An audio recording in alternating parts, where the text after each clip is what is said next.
이 시간 우리에게 주시는 하나님의 말씀은 신약성경 사도행전 8장 1절입니다. 제가 말씀 공독하겠습니다. 사울은 그가 죽임 당함을 마땅히 여기더라. 그날에 예루살렘에 있는 교회에 큰 박해가 있어 사도 외에는 다 유대와 사마리아와 모든 땅으로 흩어지니라. 아멘. 우리 여러분들하고요, 지난 한 주간도 수고 많으셨습니다. 오늘도 은혜 많이 받으세요. 같이 한번 사랑의 인사를 나누겠습니다. 지난 주일 예배 시간에 설교할 때 성도들이 교회에 모여야 하는 이유에 관해서 말씀을 드렸습니다. 교회가 해야 할 중요한 일 때문이었는데, 첫째, 하나님을 예배하는 것과 둘째, 서로 돌보고 섬기기 위하여, 즉 사랑해야 하는 것 때문이었습니다. 그런데 교회가 이 일을 하는 데 있어서 문제가 생길 수 있다라고 말씀을 드렸습니다. 어떤 문제였냐면 성도들이 모이기를 패하는 것이었습니다. 모이지 않는다라는 것이죠. 성도들이 모이기를 패하는 데에는 여러 가지 이유가 있다고 말씀을 드렸습니다. 예수 때문에 당하는 고난을 피하고 싶어서, 하나님의 약속에 회의가 들어서, 아니면 자신의 신앙과 믿음에 회의가 들어서, 세상 일에 매여서 모이기를 피할 수 있다는 것이었습니다. 이 세 가지 이유는 우리가 살면서 얼마든지 경험할 수 있는 것들입니다. 아니, 실제로 이런 이유들 때문에 모이기를 피하는 성도들이 있습니다. 옛날에도 그런 성도들이 있었고 오늘날도 이런 성도들이 있습니다. 그런데 어떤 이유든지 그 이유 때문에 모이기를 피하는 것은 매우 심각한 문제입니다. 왜 그렇습니까? 예배와 성도 간의 사랑은 교회가 교회되게 하는 중요한 영적인 표지인데, 이 표지를 버리는 것이기 때문이고, 또한 모이기를 피하는 것은 교회를 버리고 떠나는 것인데 그것은 결국 교회의 머리 되신 예수님을 버리고 떠나는 것이나 마찬가지이기 때문입니다. 그렇게 모이기를 피하는 것을 배교라고도 할 수 있는 것입니다. 혹시 우리 교회 성도들 가운데 앞에서 보았던 여러 가지 이유 때문에 주일 예배에 모이는 것을 패한 성도들이 있습니까? 그렇다면 그 성도들을 위해서 기도해 주시기를 바랍니다. 어떤 이유가 있더라도 그 이유에 불복하여 모이기를 패하지 않게 해달라고, 만약에 모이기를 패한 성도가 있다면 다시 모일 수 있게 해달라고 간절하게 기도해 주시기를 바랍니다.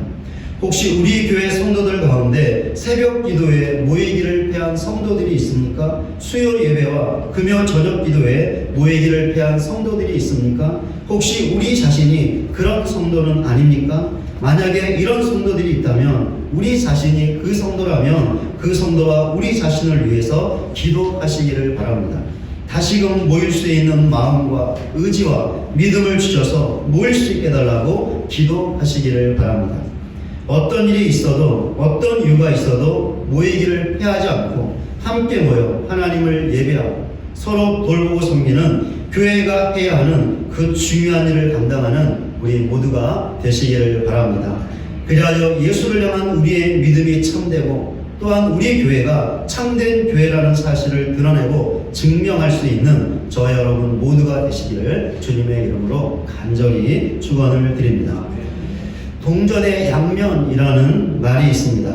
이 말은 어떤 상황이나 사물에 존재하는 서로 반대되는 두 가지 성질이라는 뜻을 갖고 있습니다. 사람을 예로 들어본다면 고통과 행복이 동전의 양면이라고 할 수 있습니다. 어떤 책에 나와 있는 내용인데요. 고통과 기쁨은 동전의 양면 같은 것. 아픔을 겪어보지 않고 어찌 진정한 행복을 알 수 있으랴. 사람에게 있는 삶과 죽음도 동전의 양면이라고 할 수 있습니다. 어떤 분이 쓴 글의 내용입니다. 삶과 죽음은 동전의 양면과 같은 것이에요. 삶이 있기에 죽음이 있고 죽음이 있기에 삶이 있어요. 삶이 말 그대로 삶이 될 수 있는 이유는 죽음이 있기 때문이죠. 또 죽음이 있기 때문에 삶을 더 잘 살 수 있는 계기도 되고요. 동전의 양면이라는 말의 뜻과 바로 앞에서 보았던 그것에 대한 예를 보면 서로 반대되는 두 가지 성질이 함께 간다는 것을 알 수 있습니다. 때려야 뗄 수 없다라는 것이죠. 고통과 행복을 서로 뗄 수 없고 삶과 죽음을 서로 뗄 수 없다라는 것입니다. 하나님을 믿고 있는 성도들에게도 동전의 양면이 있습니다. 특별히 지난주 설교 주제와 관련해서 그렇습니다. 지난주일 설교 주제는 앞에서 복습 차원에서 말씀드렸듯이 성도들이 모이기를 패하지 말아야 한다는 것이었습니다. 그렇다면 이 반대에 있는 동전의 양면이 무엇인지 아실 것입니다. 무엇일까요? 흩어지는 것입니다. 그렇습니다. 모이는 것과 흩어지는 것, 바로 이것이 성도들이 갖고 있는 동전의 양면인 것입니다. 그런데 동전의 양면에 있는 서로 다른 두 가지 성질이 함께 가는 것처럼 이 두 가지도 함께 가야 합니다. 모이는 것과 흩어지는 것을 서로에게서 떼어낼 수 없다라는 것이죠. 그러니까 성도들은 모이기를 피하지 말고 반드시 모여야 한다는 것입니다. 그러나 모여 있기만 하면 안 되고 반드시 흩어져야 한다는 것이죠.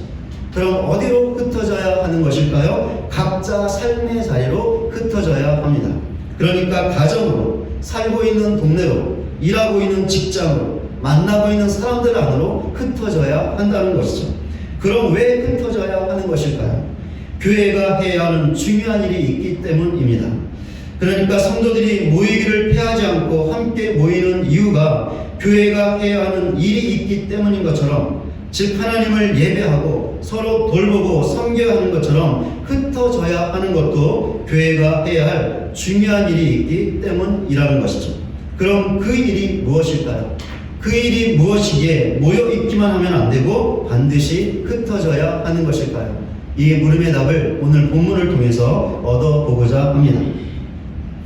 초대교회 7 집사 중에 하나였던 스데반은 성령 충만한 사람으로서 사람들 사이에서 큰 기사와 표적을 행했습니다. 그러던 중 해당에서 일어난 어떤 사람들과 논쟁을 하게 되었는데 결국 그들의 고소를 받아 법정까지 서게 되었습니다. 법정에 서게 된 스데반은 그것을 복음 증거의 기회로 삼았습니다. 그래서 담대하게 예수님을 증거했고 복음을 선포했습니다. 스데반의 복음 증거를 들었던 수많은 사람들이 마음에 찔림을 받았습니다. 그러면 회개하고 예수를 믿으면 되었는데 그들은 반대로 행했습니다. 스데반을 향하여 이를 갈며 분노했던 것입니다. 스데반은 성령이 충만하여 하나님의 영광과 예수님이 하나님 우편에 서신 것을 보고는 이들을 향하여 보라 하늘이 열리고 인자가 하나님 우편에 서신 것을 본다라고 선포했습니다. 그러자 스데반에게 이를 갈고 분노했던 사람들이 더욱더 흥분하게 되었고 급기야는 스데반을 돌로 쳐서 죽이고 말았습니다. 그런데 스데반의 죽음은 그의 개인적인 죽음으로만 끝나지 않았죠. 예루살렘 교회에도 큰 영향을 미치게 되었는데 스데반의 죽음을 계기로 예루살렘 교회에 대대적인 박해가 임하게 되었던 것입니다. 그 박해의 결과를 본문은 사도 외에는 다 유대와 사마리아 모든 땅으로 흩어졌다라고 기록하고 있습니다. 교회에 임한 박해 때문에 교회의 모든 성도들이 뿔뿔이 흩어지게 되었던 것이죠. 그럼 이 성도들이 무엇을 했을까요? 본문 바로 다음에 나오는 4절을 보면 알 수 있습니다. 그 흩어진 사람들이 두루다니며 복음의 말씀을 전할세. 교회의 핍박 때문에 뿔뿔이 흩어졌던 성도들은 자신들이 처한 상황 때문에 낙심하거나 좌절하지 않았습니다. 자포자기하지도 않았고 불평하거나 원망하지도 않았습니다. 그 대신 복음을 전했습니다. 이것에 대한 구체적인 신뢰가 본문 다음에 몇 가지 나오는데 제가 요약 정리해서 말씀을 드리겠습니다. 먼저 빌립의 사마리아 전도가 나옵니다. 초대교회 7 집사 중에 하나였던 빌립은 사마리아에 있는 한 성으로 가게 되었는데 그곳에서 복음을 전했습니다. 그의 복음 전도는 대성공이었습니다. 그가 전한 복음을 듣고 수많은 사람들이 예수 믿어 구원받았던 것입니다. 이 소식을 예루살렘에 남아있던 사도들이 듣게 되었습니다. 사도들은 베드로와 요한을 대표로 보내서 그 사실을 확인하고자 했습니다. 베드로와 요한이 와서 보니 그곳의 사람들이 예수를 믿긴 했는데 아직까지 성령을 받지 못했음을 알게 되었습니다. 이에 베드로와 요한이 그들에게 안수해 주었고 그 결과 그들도 성령을 받게 되었습니다. 그 이후에 베드로와 요한은 그곳에 얼마간 더 남아 있으면서 하나님의 말씀을 증거했습니다. 그리고는 예루살렘으로 다시 돌아갔는데 돌아가는 길에 사마리아의 여러 마을을 지나면서 그곳에 복음을 전했습니다. 그 후에 빌립은 사마리아를 떠나게 되었는데 그때 성령의 지시를 받아 에디오피아의 네시 한 사람을 만나게 되었습니다. 네시는 이사야의 글을 읽고 있었는데 그것을 계기로 빌립이 그에게 복음을 증거했습니다. 빌립이 전한 복음을 듣고 네시는 곧바로 지체하지 않고 예수의 이름으로 세례를 받았습니다. 예수 믿고 구원 받았던 것이죠. 교회의 핍박으로 흩어졌던 성도들 중에서 빌립보다 더 먼 곳까지 갔던 사람들이 있었습니다. 사마리아보다 더 북쪽에 있던 베니게와 구브로와 안디옥까지 갔던 것입니다. 특별히 구브로는 지중해에 있는 섬이었죠. 그러니까 이들은 배를 타고 섬까지 갔던 것입니다. 이들도 이곳에서 복음을 전했는데 아쉬웠던 것은 유대인들에게만 복음을 전했습니다. 그런데 이들 중에 구브로와 구레네 몇 사람이 안디옥으로 가서 헬라인에게 즉 이방인에게도 복음을 전했습니다. 이들의 복음 전도도 대성공이었습니다. 왜냐하면 주의 능력의 손이 그들과 함께했기 때문이었습니다. 그 결과 수많은 사람들이 예수를 믿고 주께 돌아오게 되었습니다. 그리하여 이방 선교에 있어서 중요한 역할을 감당하게 될 안디옥 교회가 세워질 수 있었습니다. 지금까지 예루살렘 교회에 임했던 핍박 때문에 흩어졌던 성도들이 가는 곳마다 복음 전했던 것을 특별히 빌립과 안디옥의 복음을 전했던 몇몇 성도들의 신뢰를 통해서 살펴보았습니다. 사실 성도들이 흩어져서 복음을 전하는 것은 하나님의 뜻이었습니다. 예수님께서 제자들에게 하셨던 말씀을 보면 알 수 있는데 마태복음 28장 19절과 20절입니다. 그러므로 너희는 가서 모든 민족을 제자로 삼아 아버지와 아들과 성령의 이름으로 세례를 베풀고 내가 너희에게 분부한 모든 것을 가르쳐 지키게 하라. 볼지어다 내가 세상 끝날까지 너희와 항상 함께 있으리라 하시니라. 지금 읽은 말씀은 예수님께서 부활하시고 승천하시기 전에 제자들에게 하셨던 것입니다. 무엇이라고 말씀하셨죠?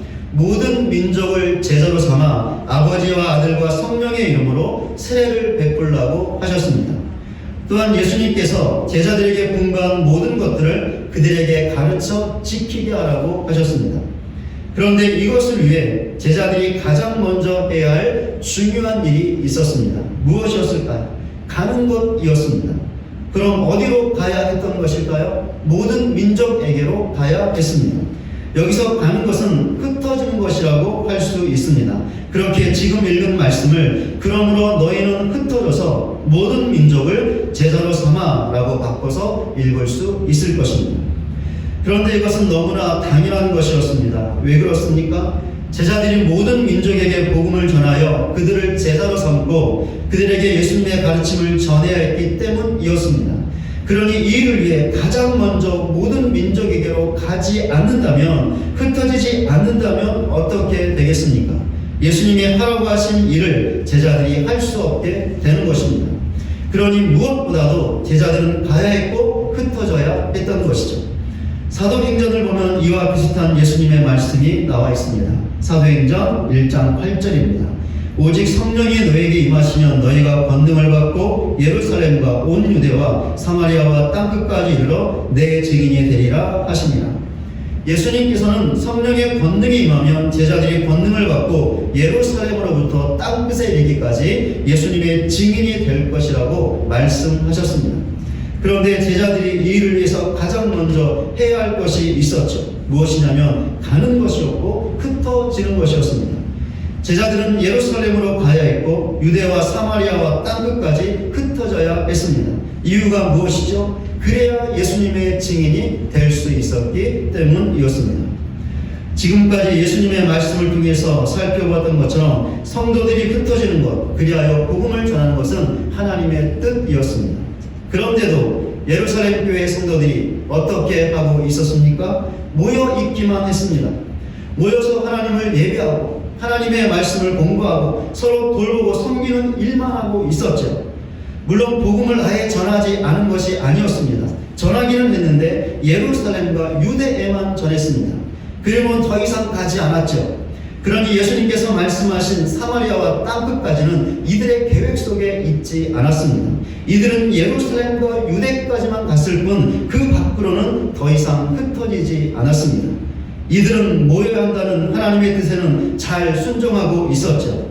그러나 흩어져서 복음을 전해야 한다는 또 다른 하나님의 뜻에는 순종하지 않고 있었습니다. 그렇기 때문에 하나님께서 스데반의 순교를 계기로 예루살렘 교회에 핍박이 임하게 하셨던 것이죠. 그래야 그렇게도 흩어지지 않으려고 했던 성도들을 친히 흩어버리셨던 것입니다. 예루살렘 교회 성도들은 이렇게 흩어진 후에야 비로소 하나님의 뜻을 깨달았던 것 같습니다. 왜냐하면 흩어진 곳에서 가는 곳마다 복음을 전했기 때문이었습니다. 이제 설교를 시작했던 질문에 대한 답을 해야 할 것 같습니다. 어떤 질문이었죠? 왜 성도들이 흩어져야 하는 것일까? 교회가 해야 하는 중요한 일 때문에 흩어져야 하는 것인데 그럼 과연 그 일이 무엇일까? 라는 질문이었죠. 지금까지 설교를 들었기 때문에 우리는 이 물음에 대한 답을 할 수 있습니다. 무엇이죠? 복음을 전해야 하기 때문이라는 것입니다. 성도들이 모이기를 피하지 않고 힘써 모이는 것은 하나님의 뜻입니다. 왜 그렇습니까? 그래야 교회가 해야 할 중요한 일, 하나님을 예배하고 서로 돌보고 섬기는 일을 할 수 있기 때문이죠. 또한 성도들이 흩어지는 것도 하나님의 뜻입니다. 왜 그렇습니까? 그래야 교회가 해야 하는 또 다른 중요한 일, 가는 곳마다, 흩어지는 곳마다 그곳에서 복음을 전할 수 있기 때문입니다. 바로 이것이 성도들에게 있는 동전의 양면인 것입니다. 그런데 여기 있는 우리를 포함해서 수많은 그리스도인들이 이 두 가지 양면 중에서 어느 한쪽 면으로만 치우치는 경향이 있는 것 같습니다. 앞에서도 말씀드렸듯이 동전의 양면은 비록 서로 다른 성질을 갖고 있지만 함께 가는 것이라고 했는데, 수많은 그리스도인들이 모이는 것과 흩어지는 것, 이 양면 중에서 둘 다를 취하는 것이 아니라 한쪽 면만을 취하고 있다라는 것이죠. 마치 현대판 예루살렘 교회 성도들을 보는 것 같습니다. 그럼 어느 면만을 주로 취하고 있는 것일까요? 모이는 것만을 취하고 있는 것입니다. 그렇게 성도들이 교회에 모이는 것은 잘하고 있습니다. 물론 이것도 잘 하지 못해서 모이기를 피하는 성도들이 있습니다. 그러나 대체적으로 보면 모이는 것은 잘하고 있습니다. 모여서 하나님을 예배하고 서로 교제하고 사랑하는 것은 잘하고 있는 것이죠. 물론 단순히 모이는 것에만 그쳐서 하나님을 참되게 예배하지 못하고 서로 사랑하는 것이 아니라 도리어 시기하고 미워하고 갈등하고 싸우는 성도들도 있습니다. 그러나 대부분의 성도들은 여전히 자신이 부족하지만 그래도 하나님을 예배하기 위해 서로 섬기고 돌보기 위해 마음을 다하고 있고 힘을 다하고 있습니다. 그런데 이와는 다르게 흩어져서 복음을 전하는 것에는 그다지 관심을 갖고 있지 않습니다. 상황이 이런데 설상가상으로 코로나19 때문에 전도하는 것이 더욱더 어렵게 되었습니다. 그러니 앞으로도 더 많은 그리스도인들이 흩어져서 복음 전하는 면을 등한시하는 경향이 더욱더 가속화될 것 같습니다. 상황이 이렇다 보니 핍박을 통해 예루살렘 교회 성도들을 흩으셨던 하나님께서 오늘날 교회와 성도들에게도 간섭하셨어요.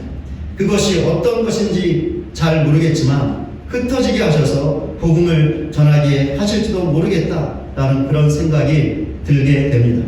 그렇다면 우리 자신과 우리 교회는 어떻습니까?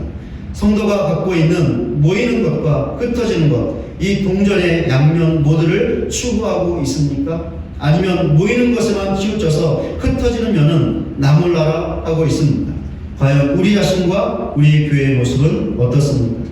이 시간에 잠시 우리 자신의 모습을 돌아보시기를 바랍니다. 흩어져서 복음 전하는 일에 더욱더 힘을 다하는 우리 모두가 되시기를 바랍니다. 이것은 하나님의 뜻입니다. 그렇기에 흩어져서 복음 전하는 것이 우리가 살아가는 이유이며 우리 교회가 이곳에 존재하는 이유가 되는 것입니다. 이런 사실을 반드시 알고 확고하게 믿는 우리 모두가 되시기를 바랍니다. 그리하여 흩어져서 복음을 전하여 믿지 않은 영혼들을 하나님께로 이끌 수 있는, 구원의 길로 이끌 수 있는 우리 모두가 되시기를 주님의 이름으로 간절히 소원합니다. 말씀을 맺겠습니다. 여기 있는 우리 대부분은 오랫동안 신앙생활을 해오고 있습니다. 그렇기 때문에 제가 오늘 전하는 설교의 내용을 처음 들으신 분은 한 명도 없을 것입니다. 아마 귀에 못이 박히도록 들었을지도 모릅니다. 그런데 신자인 우리에게 듣는 것보다 더 중요한 것이 있죠. 무엇입니까? 들은 대로 행동하는 것이며 들은 대로 순종하는 것이죠. 그렇다면 우리는 오늘 설교의 내용을 많이 들었기 때문에 당연히 순종하고 있어야 합니다. 흩어져서 복음을 전하고 있어야 한다는 것이죠. 만약에 우리가 이렇게 하고 있다면 제가 오늘과 같은 설교를 더 이상 할 필요도 없고 여러분들도 더 이상 들을 필요가 없습니다. 그러나 하지 못하고 있다면 저는 계속해서 오늘과 같은 설교를 해야 하며 여러분들도 계속해서 들어야 합니다. 그렇습니다. 말씀을 듣는 것은 매우 중요하지만 그 말씀을 듣고 순종하는 것은 더욱더 중요합니다. 이런 사실을 반드시 알고 오늘 말씀을 너무 많이 들었다고 해서 그냥 흘러보내지 마시고 마음판에 굳게 새기시기를 바랍니다. 그리하여 순종하시기를 바랍니다. 왜 그렇습니까? 우리가 흩어져서 복음을 전하면 그 복음을 받아들이고 예수 믿어 구원받을 사람들이 분명히 있기 때문입니다. 그 사람이 우리 가족이 되었든지 우리 이웃 사람이 되었든지 직장 동료가 되었든지 반드시 있습니다. 반드시 그 사람이 이 세상 어딘가에 있는 것이죠. 제가 어떤 목사님 설교에서 보았던 예화인데요. 미국에서 고단한 이민 생활을 하고 있던 독실한 그리스도인 한 분이 있었습니다. 이분은 주일이 되면 교회에서 예배하고 모든 공사를 마친 뒤에 오후에는 꼭 전도를 나갔다고 합니다. 모이는 것과 흩어지는 모든 것들을 잘했던 분이었죠. 어느 날 이분이 백인 저택 앞을 지나고 있었는데 초인종을 누르고 싶은 마음이 들었다고 합니다. 그런데 그 지역은 인종차별이 너무 심한 지역이었기 때문에 초인종을 누른다고 해서 문을 열어주지 않을 것이 불보듯 뻔했습니다. 아니, 봉변을 당하지 않으면 다행이었습니다. 그런데도 이분 마음에 계속해서 초인종을 누르고 싶은 마음이 사라지지 않았습니다. 이분은 용기를 냈죠. 초인종을 눌렀습니다. 백인 노인이 나왔습니다. 이분은 그 노인에게 예수 믿으세요 라고 한마디 하고 나서 자기 전화번호가 적힌 전도지를 주고 돌아왔습니다. 그런데 그 다음날 그 노인으로부터 전화가 왔습니다. 이분을 만나고 싶다는 것이었습니다. 두 사람은 만나게 되었고 이분은 그 노인의 이야기를 들을 수 있게 되었습니다. 이 백인 노인은 사는 것이 너무 외롭고 힘들어서 자살을 하려고 했습니다. 그래서 줄에 자신의 목을 걸고 죽으려고 했는데 바로 그때 초인종 소리를 듣게 되었습니다. 노인은 초인종이 3번 울릴 때까지 기다리다가 소리가 멈추면 목을 매려고 했는데 또다시 초인종 소리가 들렸습니다. 4번째로 들렸던 것이죠. 그래서 현관문으로 나가게 되었고 이분이 전해주었던 전도지를 받게 되었습니다. 노인은 전도지를 읽으면서 죽기 전에 이 전도지를 건네준 그 사람을 만나야겠다라는 생각이 들었습니다. 그래서 이분에게 전화를 했고 만나게 되었던 것이죠. 이 노인은 결국 이 만남을 통해 예수 믿고 구원받았습니다. 우리가 전하는 복음을 들어야 하는 사람이 있습니다. 그 복음을 받아들이고 예수 믿어 구원받을 사람이 있는 것이죠. 아무리 코로나19 때문에 전도가 힘들어졌다 해도 그 사람은 분명히 어딘가에 있습니다. 그 사람이 한 명이 되었든지 여러 명이 되었든지 분명히 있습니다. 왜 그렇습니까? 하나님께서 예비해 두셨기 때문이죠. 그렇기 때문에 흩어져서 복음을 전하는 것이 하나님의 뜻이 되는 것입니다. 하나님께서 예비하신 그 사람을 찾아내서 복음을 전하고 구원의 길로 이끌기 위해서 그것이 하나님의 뜻이기 때문에 흩어져야 하는 것이죠. 이런 사실을 반드시 알고 확고하게 믿는 우리 모두가 되시기를 바랍니다. 그리하여 흩어져서 복음을 전하라는 하나님의 뜻에 순종하여 하나님께서 예배 두신 그 사람에게 복음을 전하고 그 사람을 구원의 길로 이끌 수 있는 저와 여러분 모두가 되시기를 주님의 이름으로 간절히 축원을 드립니다.